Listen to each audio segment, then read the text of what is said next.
some awkward results from the storytelling method. Back in the 60s, Stan Lee was a busy guy. He was writing multiple comics and didn't have the time to actually write them all. So they came up with something called the Marvel method. Granted, I don't think it was ever like a fully thought out thing as much as it was a result of the circumstances. But basically, he would just talk to the artist and give a much briefer description of what would happen in the story, and then the artist would go on, draw the story out, and then Stan would come back in later and put in the dialogue and stuff. Now, there is controversy regarding this idea because a lot of people say that Stan wound up taking a lot of writing credit that he really shouldn't have gotten. And there is validity to that, but I'm not well versed enough in it to really give a strong opinion on it. I do want to make clear that there is controversy on it, but what I really want to focus on is how it sometimes came with weird consequences.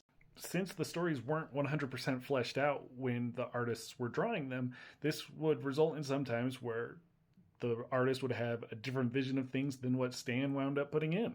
One such instance is in Tales of Suspense issue 93, where you can see here Cap is saying he's acting as a distraction to draw fire so that Sharon can get rid of MODOK. But this doesn't look like a guy causing a distraction, right? And that's because in Jack Kirby's notes, he wanted it to be that the guy had snuck up on them and caught Cap unawares, which is what it looks like.